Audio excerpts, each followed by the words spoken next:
Hello friends, हम कर रहे थे प्रिंसिपल्स ऑफ ऑर्गेनाइजेशन।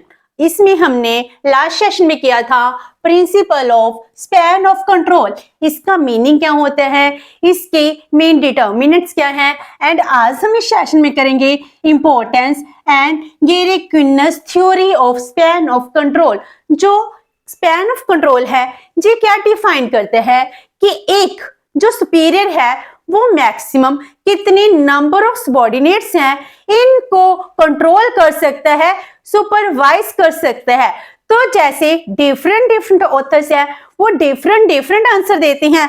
कोई कहता है 4 to 5 सबऑर्डिनेट्स को कंट्रोल कर सकते हैं, कोई 5 to 8, और कोई कहते हैं 10 to 12 मेंबर्स हैं इनको भी सुपरवाइज किया जा सकता है। तो इसके रिगार्डिंग डिफरेंट ओपिनियन है।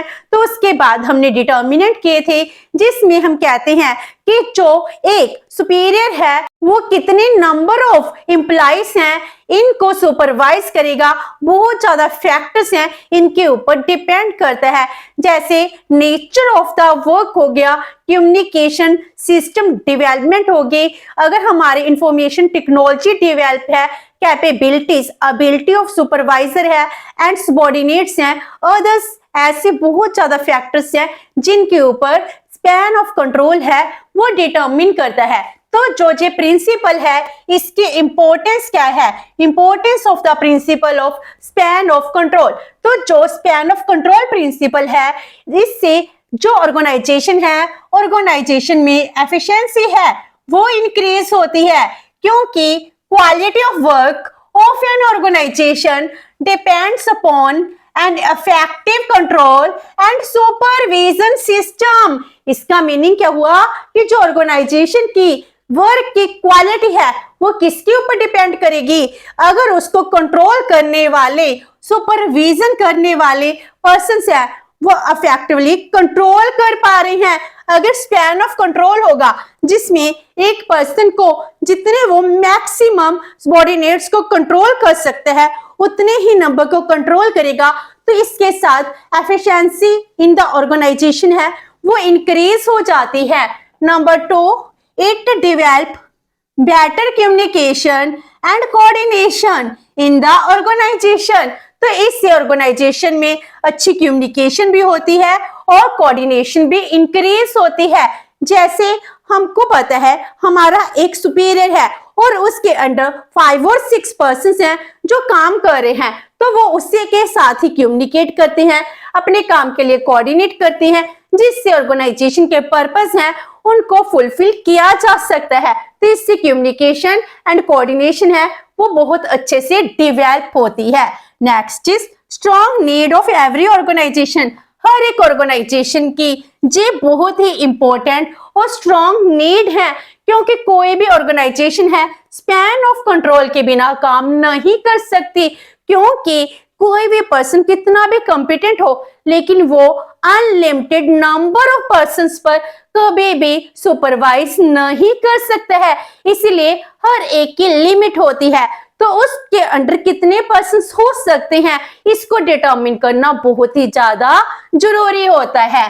Next is if span exceeds the individual capacity, meaning अगर एक मैनेजर है जितना मैनेजर की कैपेसिटी है उससे भी ज्यादा उसको मेंबर्स दिए जाते हैं, तो इसका रिजल्ट क्या होता है, in a breakdown of an organisation. Organisation smoothly efficiently work नहीं करेगी, इसकी एफिशिएंसी रिड्यूस हो जाएगा, प्रॉफिटेबिलिटी है वो रिड्यूस हो जाती है।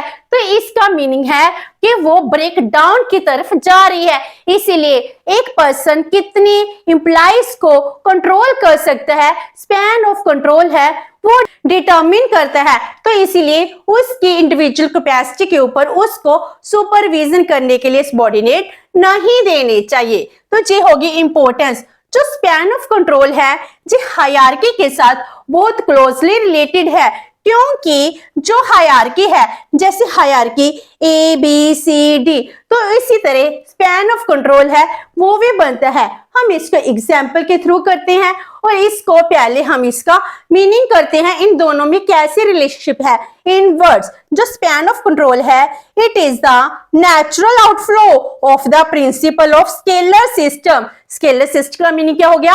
हायरार्की सिस्टम, जिसको हमने अपने लास्ट सेशन में किया था, which involves a number of tiers or steps one above the other in an organization and each step is headed by a single person। तो इसने कितने अच्छे से डिफाइन किया है कि जो span of control and hierarchy है जो एक नेचुरल आउटफ्लो है, तो स्पैन ऑफ कंट्रोल के लेवल कितने होंगे जी किसके ऊपर डिपेंड करते हैं कि एक पर्सन है वो कितने पर्सन को कंट्रोल सुपरवाइज कर सकता है।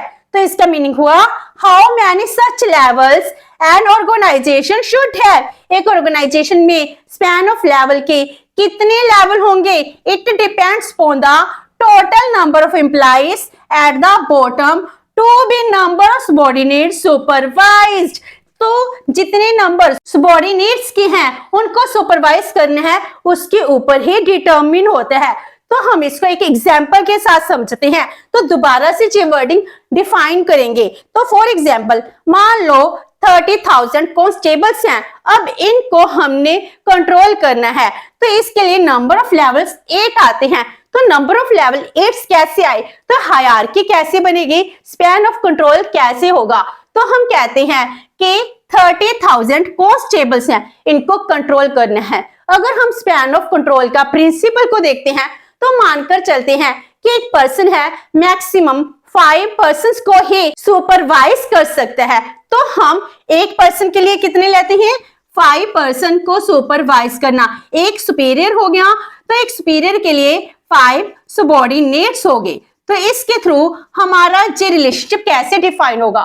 30,000 कांस्टेबल्स हैं, तो इनको कंट्रोल करने के लिए क्या होते हैं? सब इंस्पेक्टर्स होते हैं। तो कांस्टेबल के ऊपर की पोजीशन होगी सब इंस्पेक्टर। तो अगर हम 30,000 को 5 से डिवाइड करते हैं हमारे पास कितना आता है? 6,000। तो 6,000 सब इंस्पेक्टर्स होंगे एंड सब इंस्पेक्टर्स के ऊपर क्या होते हैं? Inspectors of police. तो जो सब इंस्पेक्टर 6,000 है, अगर हम इसको 5 से डिवाइड करते हैं तो हमारे पास कितने आते हैं?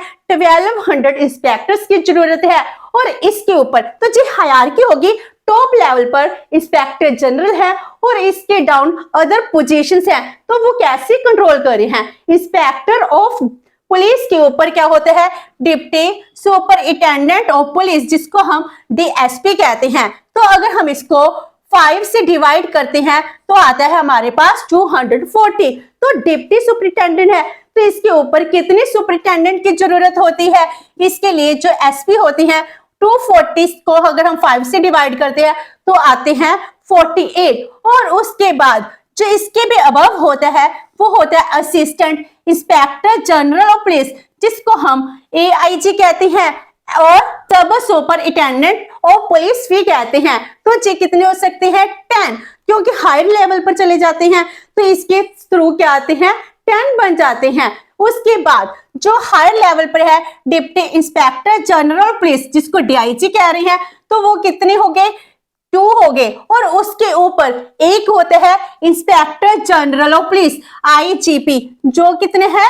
नंबर 1 हो गया। तो इसका मीनिंग क्या हो गया? इंस्पेक्टर जनरल ऑफ पुलिस अगर मान लो जो कांस्टेबल है जी 50,000 हो तो इससे ज्यादा हो तो नंबर ऑफ लेवल्स है वो इंक्रीज हो जाते हैं। Sub inspector, inspector, deputy superintendent, assistant inspector, deputy inspector, inspector general of India, director general of police. तो इस तरह और पोजीशन है वो इंक्रीज होती हैं। अगर नंबर इंक्रीज होते जाएंगे तो इसके साथ एडिशनल इंस्पेक्टर्स हैं उनको भी हम इंक्रीज करते जाते हैं। तो हमारे पास total 1 2 3 4 5 6 8 levels of span of control आ जाते हैं। तो जी हायरार्की सिस्टम हो गया। तो जब भी टॉप लेवल पर है इंस्पेक्टर जनरल ऑफ पुलिस जो एक होता है, हायरार्की में हमने यही किया था ना, pyramid structure A B C D so on। तो इस तरह इंस्पेक्टर जनरल 1 हो गया, फिर डिप्टी 2 हो गए, तो डाउनवर्ड 10 असिस्टेंट इंस्पेक्टर्स हो गए। तो इस तरह जो नंबर्स है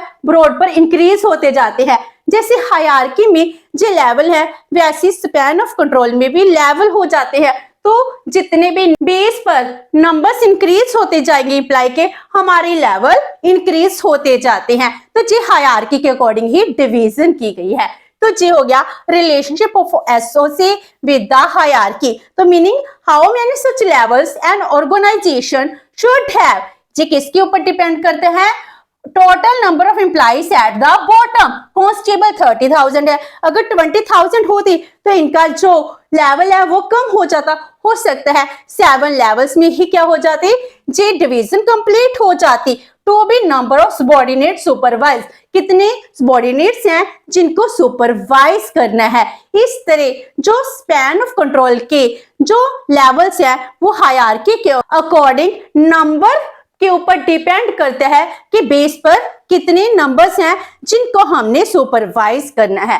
तो ये हो गया रिलेशनशिप। इसके बाद अब करते हैं गैरी-कुन्स थ्योरी। तो जो गैरी-कुन्स थ्योरी है ये क्या डिफाइन करती है?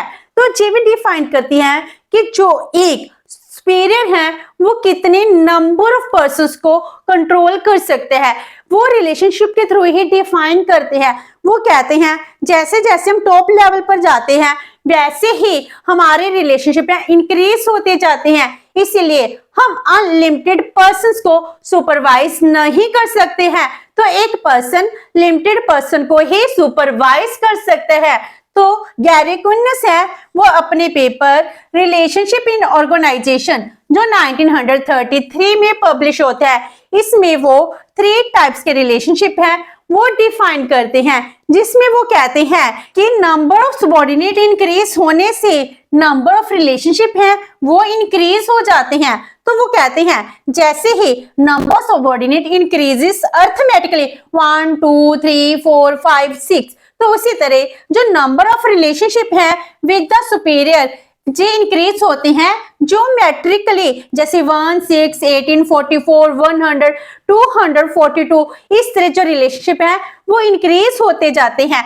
तो एक पर्सन है, एक पर्सन मैक्सिमम 5 और 6 पर्सन है, इनको ही सुपरवाइज कर सकते हैं। तो उन्होंने 3 टाइप्स के रिलेशनशिप बताए हैं। पहला है डायरेक्ट सिंगल रिलेशनशिप, जिसमें एक पर्सन का, एक बॉस का दूसरे जो सबॉर्डिनेट्स हैं उनके साथ कैसी रिलेशनशिप है। जैसे हम एग्जांपल लेते हैं, ए बॉस है, बी एंड सी सबॉर्डिनेट्स हैं, तो डायरेक्ट रिलेशनशिप में क्या होगा, ए का रिलेशनशिप विद बी, ए का रिलेशनशिप विद सी। तो इस तरह से डायरेक्ट सिंगल रिलेशनशिप हो गया। तो ये रिलेशनशिप कितने हो गए, 2 हो गए। उसके बाद डायरेक्ट ग्रुप रिलेशनशिप, तो डायरेक्ट ग्रुप का क्या हो गया, जो ए बॉस है A with B in presence of C, और उसके बाद आता है A with C in presence of B, एक प्रेजेंट है उसके बाद दूसरे के साथ कौन सा रिलेशनशिप है, बॉस का, तो डायरेक्ट ग्रुप रिलेशनशिप हो गए, जे भी 2 हो गए। उसके बाद cross relationship, B with C and C with